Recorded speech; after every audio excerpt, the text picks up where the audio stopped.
boss may be tuning up the band. He got it! The starter! The Austin Era has begun!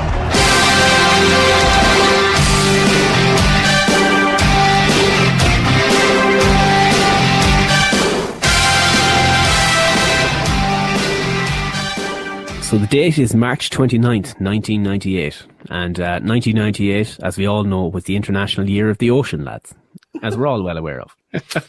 Ireland was mere weeks away from the Good Friday Agreement, which is weird.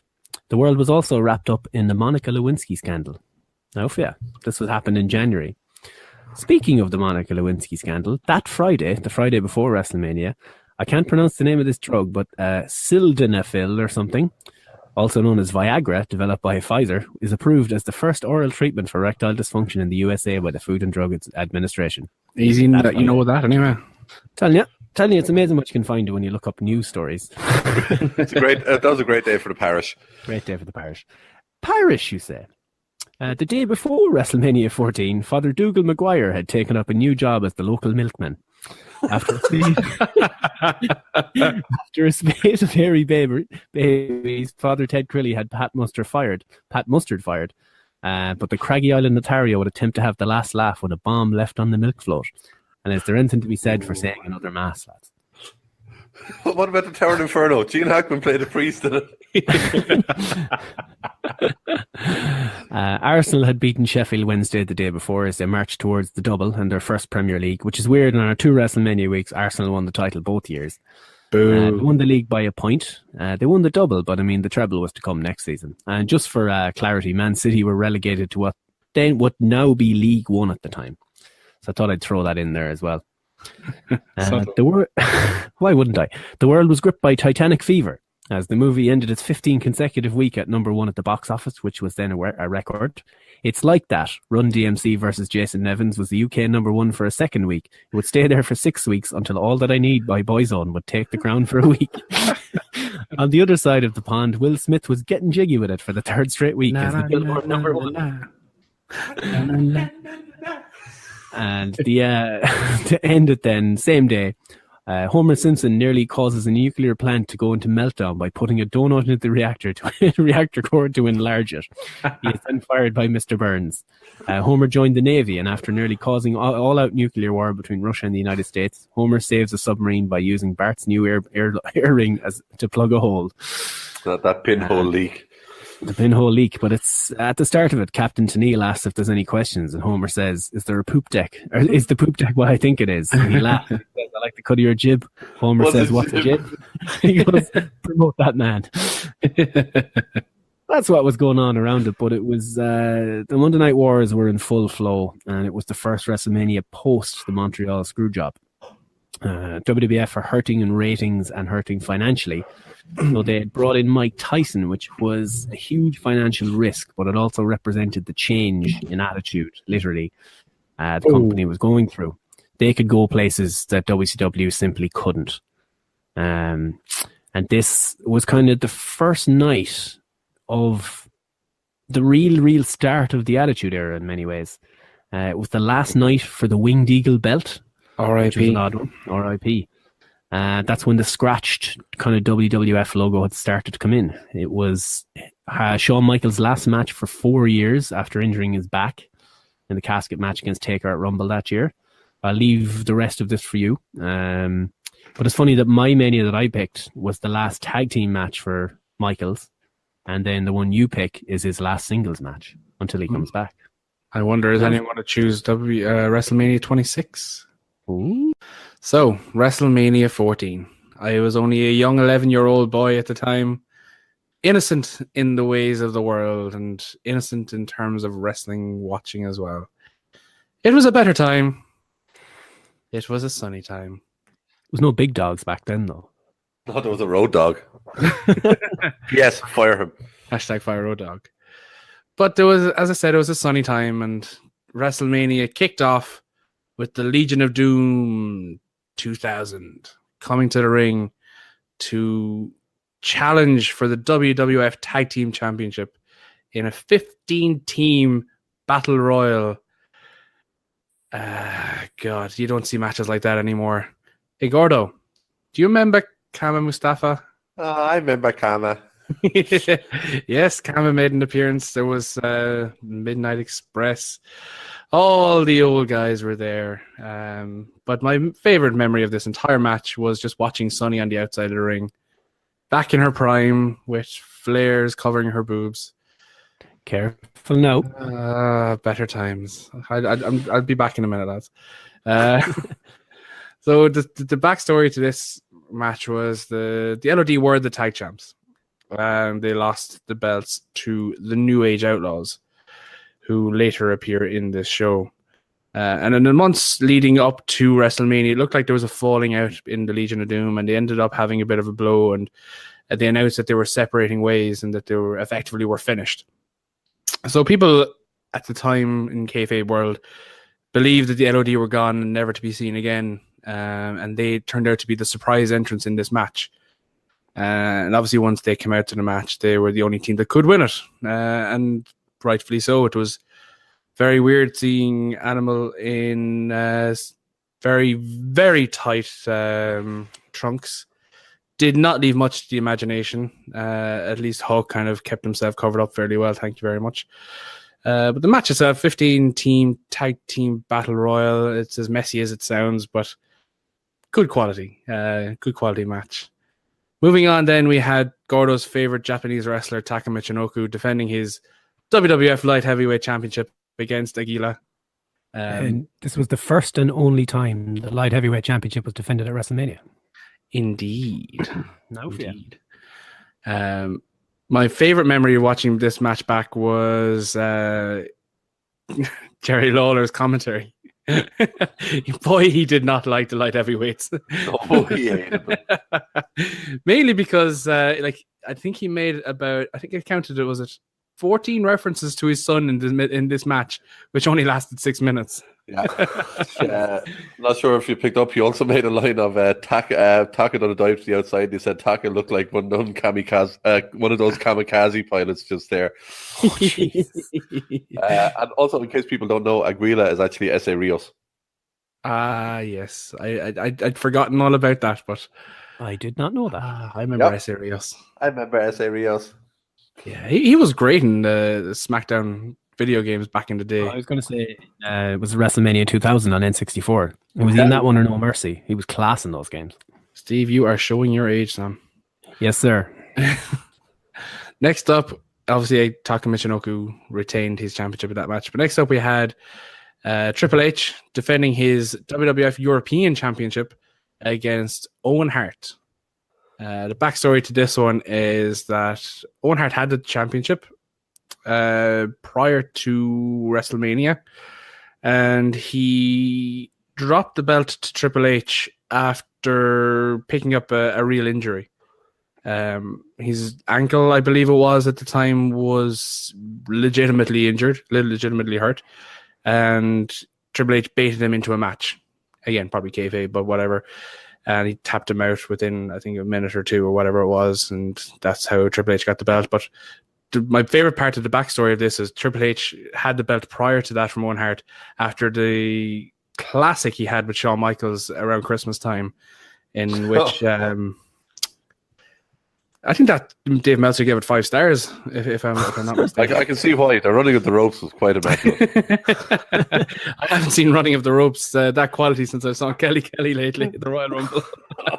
You leave Kelly alone. She's so good they named her twice. Oh, God. So this match had a stipulation that China could not be involved. So they had Sergeant Slaughter, who was, I'm going to say... He was the commissioner. The commissioner, yes. I was going to say enforcer, but it was commissioner's right word. He had China handcuffed to himself for the entire match. So what was the line that King used in this match? Is like, I bet China would rather use her own handcuffs. A classic King line throughout this match. It's kind of foreshadowing her career post WWE, really. We can't speak ill of the dead like that, Gordo. Watch me. That takes the tone down beyond an acceptable level. The match itself was grand. I was very sad watching this because we never got to see Owen Hart's full potential. and it's an absolute travesty that he hasn't been inducted to the Hall of Fame yet. R.I.P. Owen. So the match ended after China found a mysterious bag of white powder and threw it in Sergeant Slaughter's face. Wouldn't be the first time. It was left over from the night before. Allegedly. And you blame me for taking the tone down. Fuck you. I'm the reason we have the explicit tag. So he distracts Slaughter with that. The referee comes out and is like, what the fuck's going on? As he's going back, Hart falls back against the ropes. Boom, low blow. Triple H into the pedigree and retains the belt. Classic heel China Triple H move. And after the match, then Sergeant Slaughter gets beaten up for his troubles. R.I.P. Slaughter. The next match was Marvelous Mark Mero and his then wife Sable against the artist formerly known as Goldust and Luna Vachon. This is actually one of my more entertaining matches of the night. Not going to lie, as a prepubescent teenage boy, watching Sable week in, week out was quite the entertaining part of my week. Well, she was one of the biggest stars in the company at the time. She was huge. You know, it's crazy. But Like the storyline behind this was actually really entertaining. It was the fact that Miro was jealous of the attention that Sable was getting on screen, like legit storyline development. It was one of the more longer term stories that they've ever built. And the whole point of it is that he was dragging Sable out of scenarios where she was getting more favorable reaction than he was, and ultimately then he hired Goldust effectively to dress as Sable to kind of play down the fact that Sable was getting more attention, because at the time Goldust was dressing up as random people every single week. It was normal for him, I suppose. that was the whole Prince thing, because that was when Prince was having a fight with his record label. Yeah. And that's how he was becoming the artist formerly known as Prince. Was Goldust calling himself the artist formerly known as Goldust at the time? Yeah. Yeah. That was definitely the Prince thing. Exactly. And obviously Luna, the manager at the time, was fantastic. Luna was one of the best managers I've seen anyway. I think she was quite good. A student of the fabulous Moolah. Ooh, Has the greatest up. I wonder, did she get her full paychecks, or did she have to give 60%? Yeah. Allegedly. She might have had to give 40% to someone else first. So this match obviously was a mixed tag team match. God, that's hard to say. So this was pioneering well before its time and well before Facebook Watch became a thing. The match quality itself was okay. You know what you're getting with Goldust back then. Mark Mero was solid enough. Sable hit some fantastic moves for a woman who actually couldn't wrestle, and Luna was given the job, I suppose, or the unfortunate task of having to train Sable for this match. And a lot of pressure was put on Luna at the time, insofar as that if Sable got injured or if anything happened that shouldn't have happened, that effectively it would have all been on Luna, that if it went wrong, it was her fault.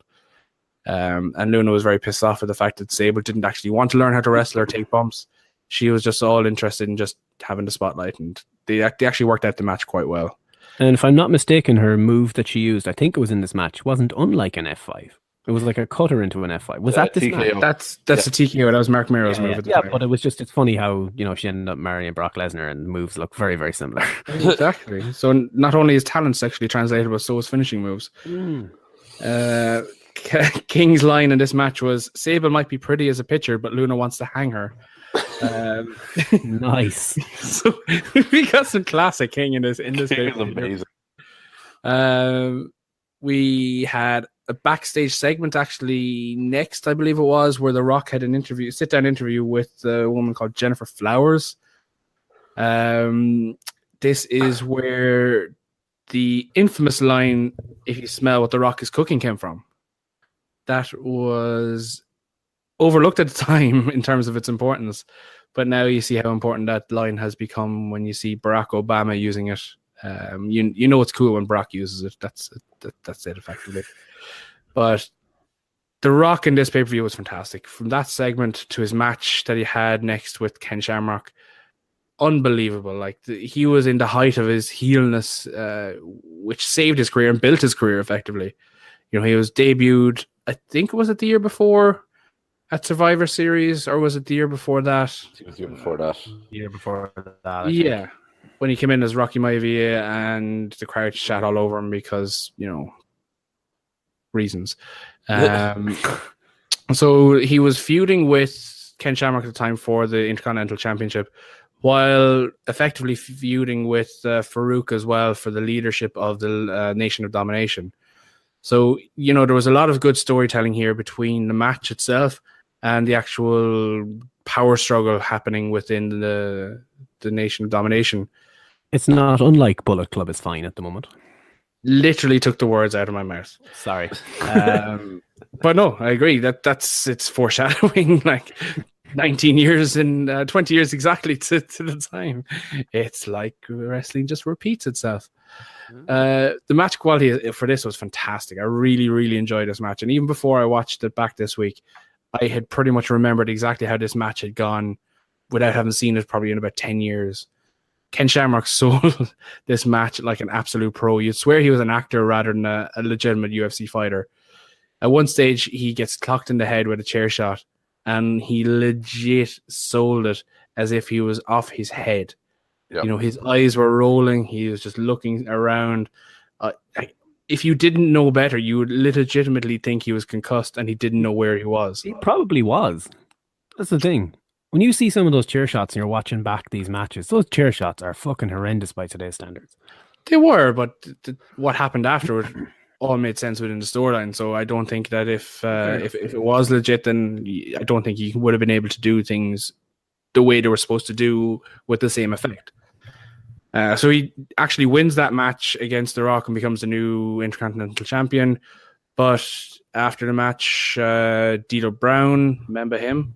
Kama Mustafa, remember him? I remember Mark Kama. Henry, before he was very, very large. He was quite agile at this pay-per-view, surprisingly enough. But they all come in and try to attack Shamrock, and Shamrock suplexes them all. Referees come out, he suplexes them, puts the ankle lock back on The Rock about 4 different times. The Rock visual with the blood coming out of the mouth, all fantastic.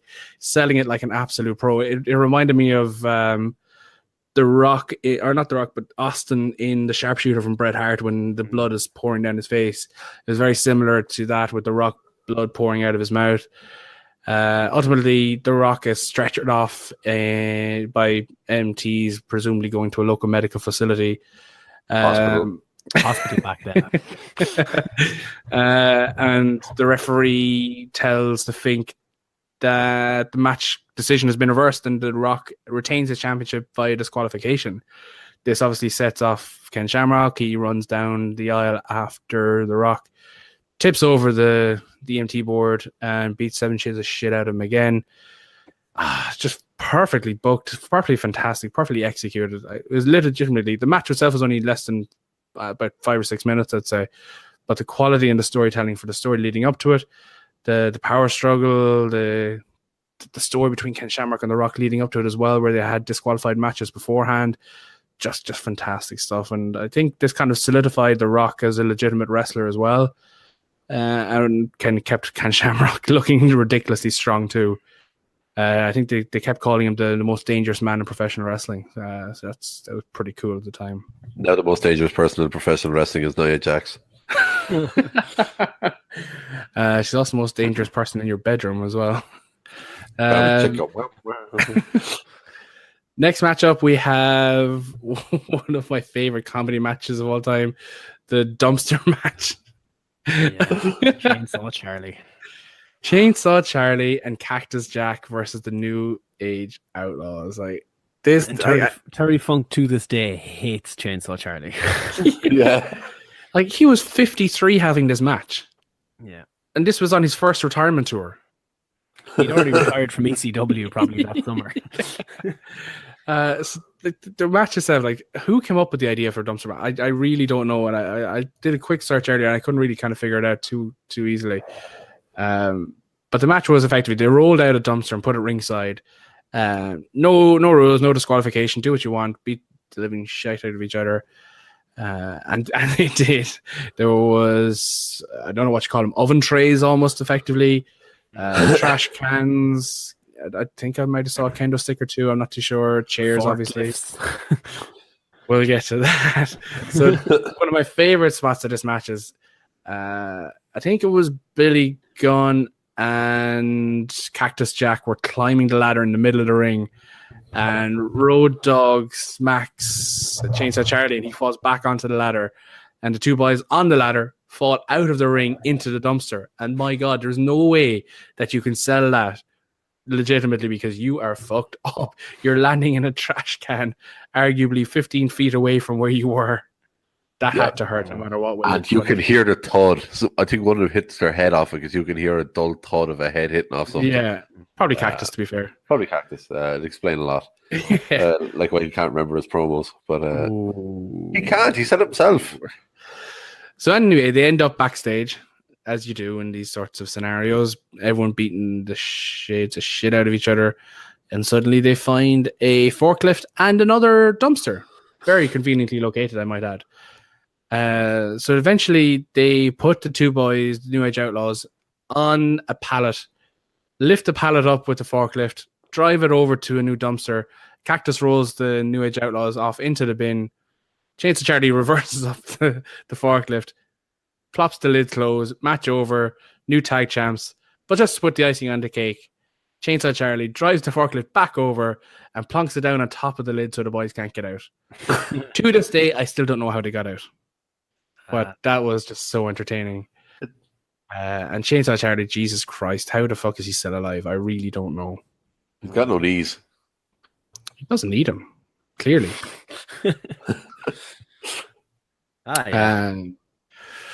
Next up, Kane match of the and night.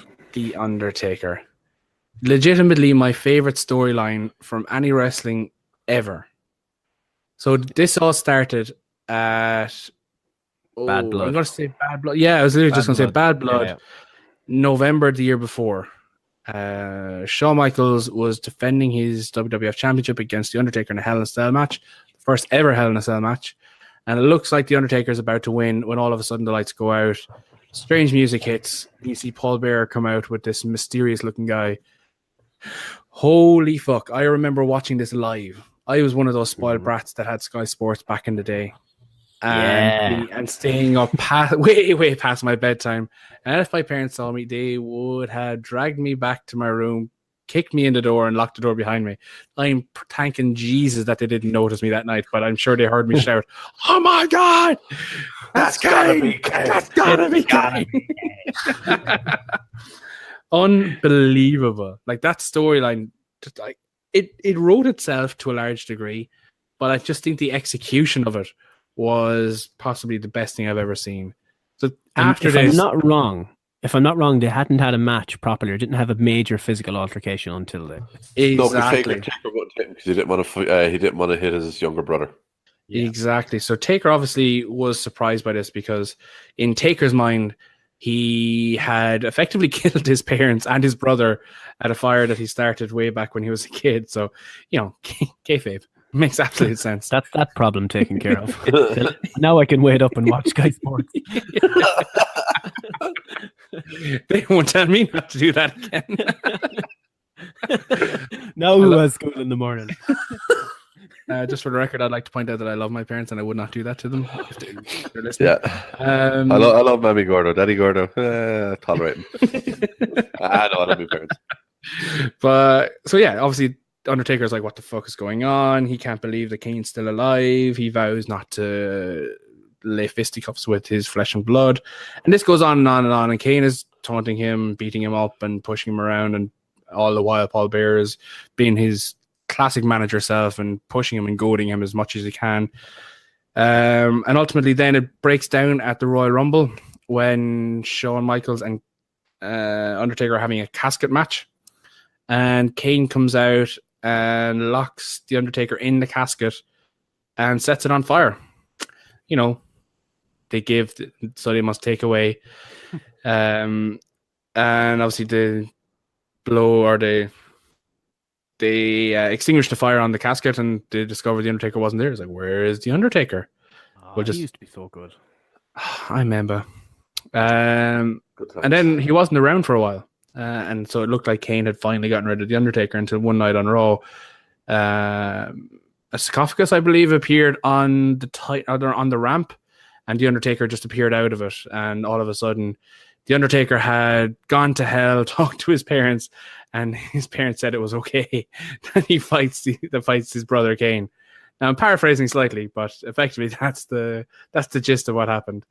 So it's on. Let's get it on. And then the Raw before Mania, I believe they had a superpower show off where they just started setting things on fire for the crack. For bands. Which is hilarious. That leads very nicely into WrestleMania itself. And legitimately my favorite WrestleMania entrance of all time. We had The Undertaker coming out with the Druids and their flaming torches leading the path to the ring. What made it a little bit more special for me was the fact that this WrestleMania, the entrance was at a weird angle. So you almost walk out and you turn 45 degrees and you walk to the ring. I think it was similar enough to WrestleMania 3, I think it was, where it had a weird angle on it. And 19. And 7 as well. They had the same thing at 7. Yeah, but no one watched 7, so that's okay. That's a great pay-per-view. Star power alone. Carry on. Yes, we all enjoyed that DiBiase match. No. R.I.P. Virgil. So what was the name of that lad who got fucking killed by the mafia? Dino Bravo. Yeah. Allegedly. So the match itself, this is the first time we ever see a match between Kane and The Undertaker.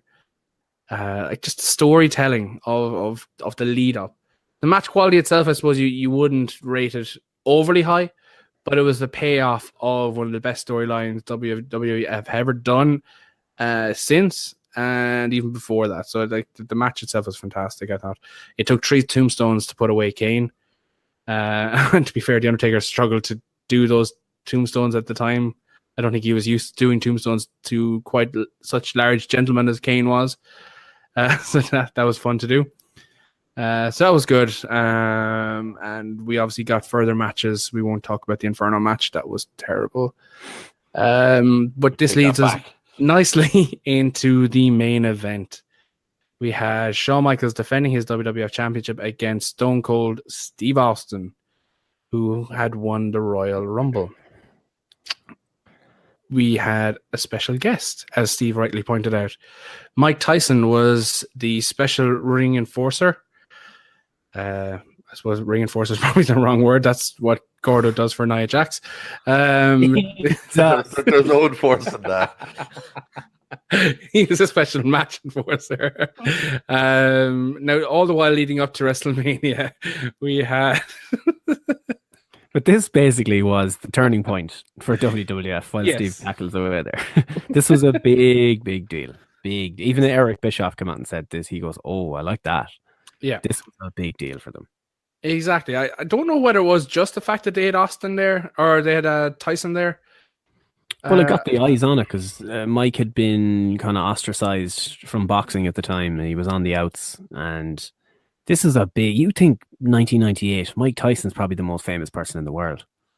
This is true. I suppose like it would be the same of having Conor McGregor do something now for the likes of Ring of Honor, I suppose, or one of the lesser promotions trying to challenge and trying to get some publicity. I definitely don't take away. 5 Conor McGregors. Every person on the earth knew who Mike Tyson was. Exactly, yeah. No, to be fair, I would agree. And they played him perfectly.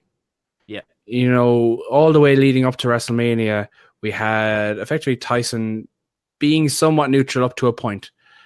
And then all of a sudden you see him wearing the DX t-shirt and you think, oh shit.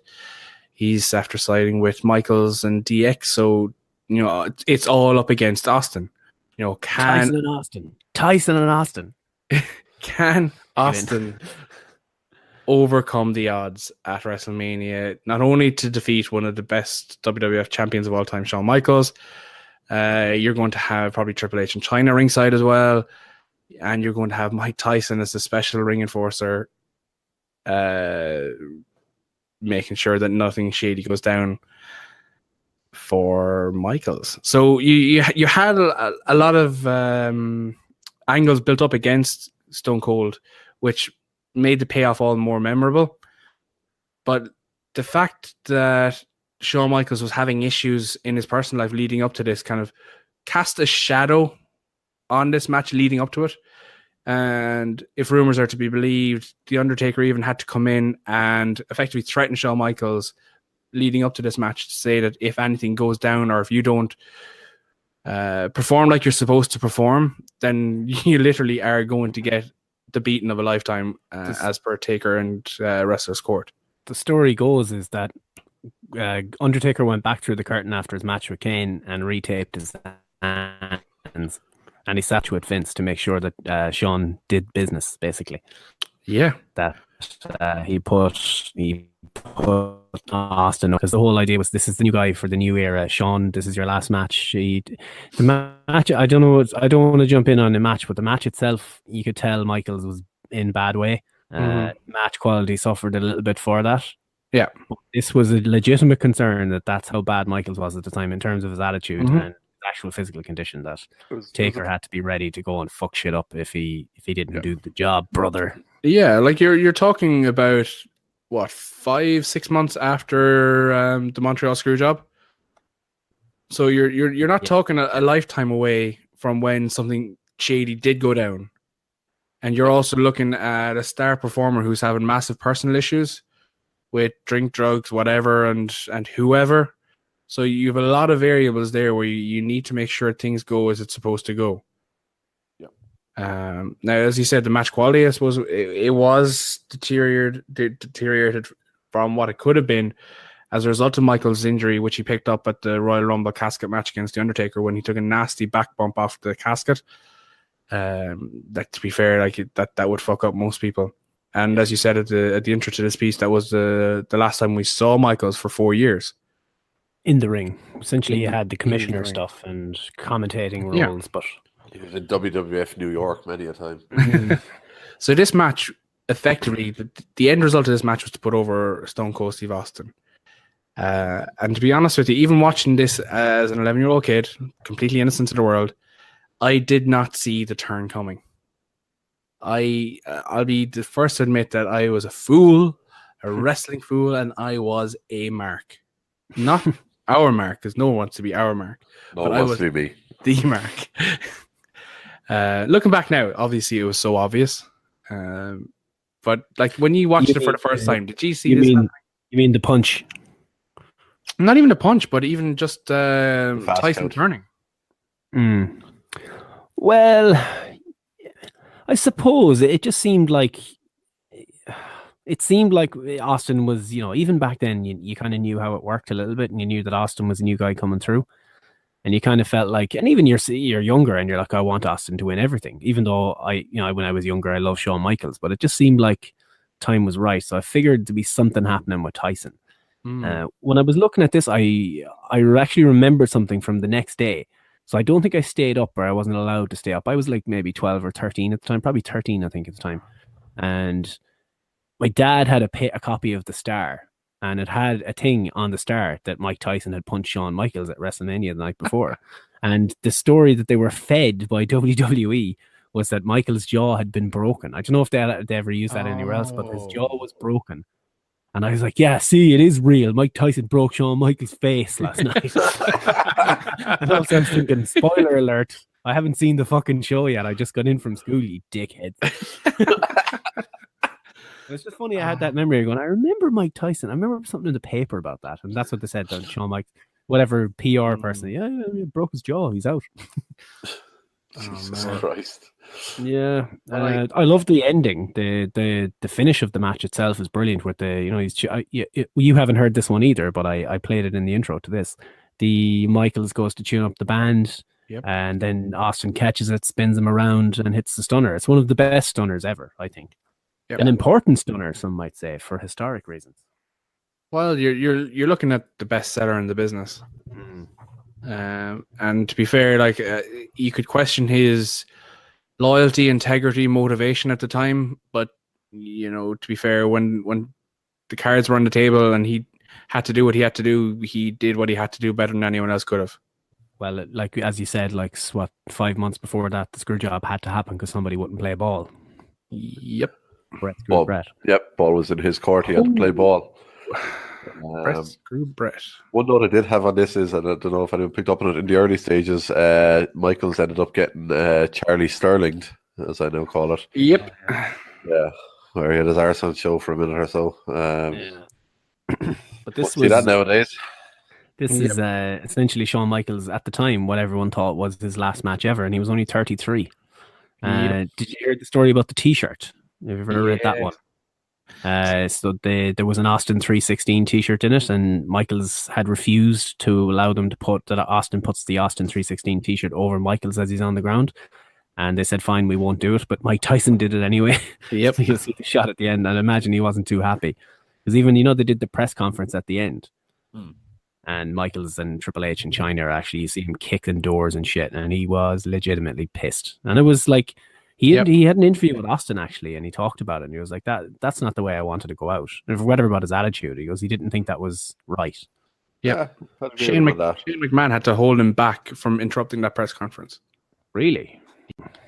Because Shane saw what was happening. He saw them storming towards the press conference to confront Vince and the rest of the boys who were doing the press conference after the pay-per-view, and Shane McMahon legitimately had to hold him back. But I'll leave you with this now. Probably my two most favorite King quotes from the night. So we'll end this one on a happy note. So both of these came from the Owen Hart match with Triple H. He said, "I once saw the Hart family tree, but I wanted to chop it down." And when you've got a low IQ like Owen Hart does, you should also have a low voice.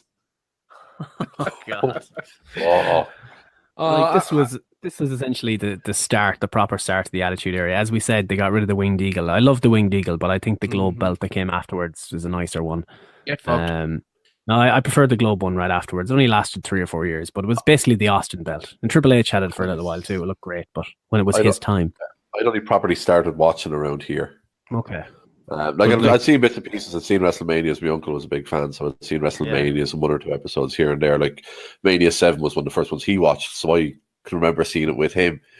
But this is around about where I really came into watching it full time and was watching it with friends every week and all that sort of stuff. So I was lucky enough I stood up to watch this and the whole changeover into the Attitude Era, and that to me that Globe belt was just what symbolized why I started watching wrestling. So I loved it. That happened on the Raw after the show. They swapped out the Winged Eagle, but also the next night was when the new DX was formed. The Triple H, you kind of criticized Michaels for losing and all that, so he looked to his blood, he looked to the Click, and Sean Waltman come out as X-Pac, and who else? I think Road Dogg and Billy Gunn did it later in the night. It was later in the night or whatever. But yeah, no, it was sad. Like it was only 33. Like, I mean, fucking Strowman is 33 now, and he's a baby. Yeah, when you think about it, it's crazy that Michaels would have been essentially gone by then. I'm not far off 33, and I haven't even started my wrestling career yet. I'm still hoping for that Man United contract. But you think it was 20 years ago, so you got to look at the advancements in the way that they train, they condition themselves. Medical advancements as well. Like Michaels was an old 33. He's like Rooney. Rooney was an old 32. But it's so funny. Like Michaels came back after the 4 years, did his bits and whatnot, and he had the matches of his career after he came back. Yep.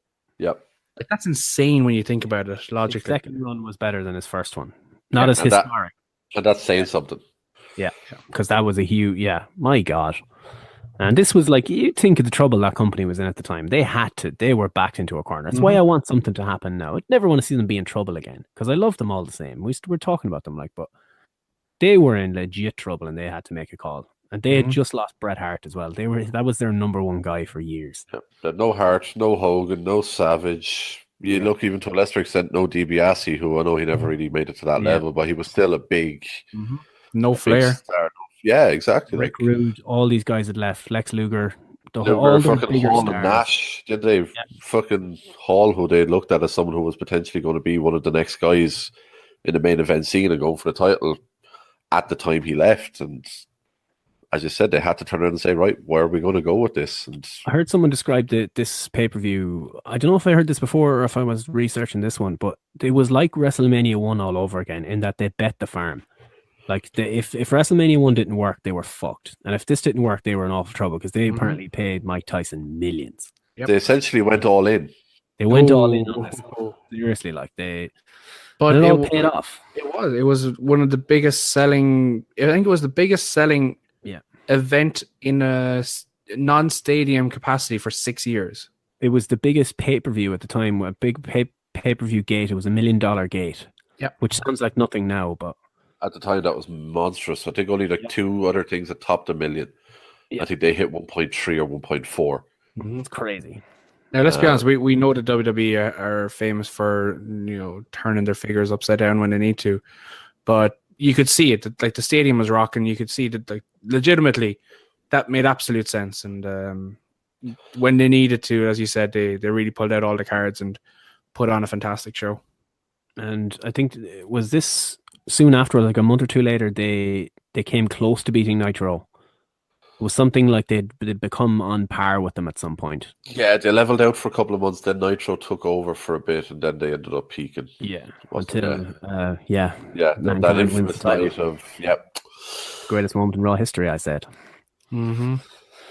But yeah, so that's WrestleMania 14. We've gone to two kind of historic ones there, but this one kind of the most important one, I think, of all the WrestleMania. There hasn't been a more important one, I think. That literally saved the company. Yeah. Or started the road to saving the company.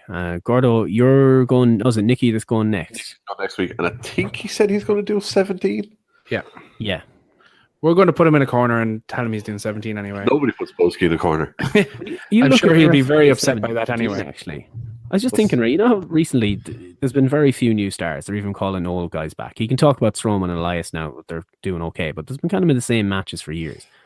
You think of the difference between 3 years. You look at the card on 17, look at the card on 14. It's like two different companies. Yep. Crazy. In such a short space of time. Yep. Well, if you look from where we are tonight, we'll say looking at 14 to where we'll inevitably get in 2 weeks, where I'm potentially going to do 19. I'm torn between 19 and 16.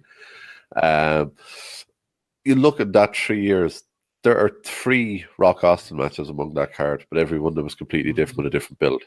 Crazy. And the amount of stars they built from this night on, we'll say. Oh, completely. Insane. Completely. You have The Rock, who was in an IC title match and was in the fucking Nation of Domination here. Mm-hmm.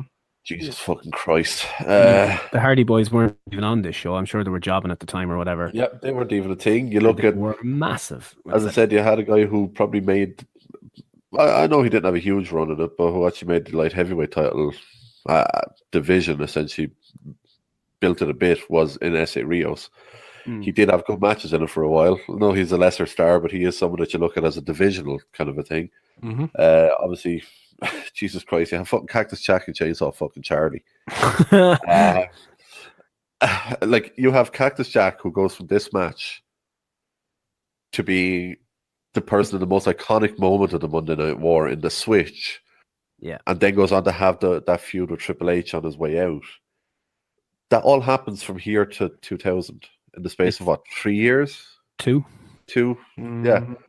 Mental. Frightening how quick shit changed in those 3 years. They can't build anyone these days.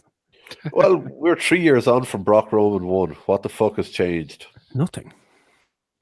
Nope. Cena's still in there. All that's changed. There's no one with a fucking Money in the Bank briefcase to cash in and save it this time. Unless Carmella's cashing in. Carmelo Anthony.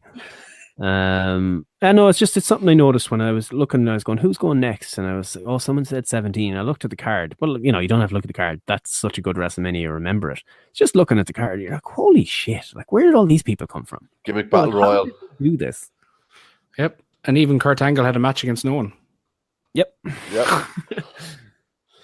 But yeah, that's 14. Next week we'll have 17 and then possibly 19 or maybe 26, I think you said. 19 or 16 on one or the other. 16. Yeah. Sure, we'll see what happens. So I don't think we've had any breaking news, so we'll call it a night there, lads. So happy St. Patrick's Day. Yay. There you go. Took you one. Stroke me Clover and all that. Stroke me Clover. The filth on this podcast. We'll end up in the adult section. Ooh. But as usual, subscribe to us on SoundCloud, YouTube, iTunes, Stitcher, I think the other one is. All the places we're on. Follow us at 2-Bit Wrestling or 2-Bit Sports, but preferably 2-Bit Wrestling if you're listening to this. You don't want to hear me talk about games and football. And Facebook at facebook.com/2-Bit Sports. And I think that's probably it, lads. Am I forgetting anything? No, essentially, as you said, pretty much do all the stuff that Jericho says to do for his podcast, but for us. So. Yep. That's how we do. So, anything to add, Steve? I'm good for now. Cool. I thought you were going to tell me to get fucked. I'm setting you up for it. Can't do it now. You're expecting it. Hey, Fitz. He likes WrestleMania 7. Hey, Fitz.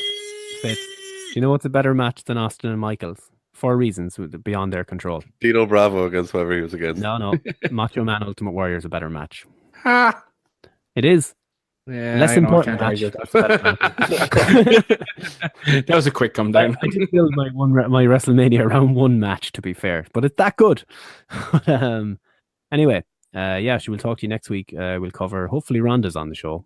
Brock won't be there. I'm calling it right now. And say goodbye, boys. Bye-bye. Au revoir. Arrivederci.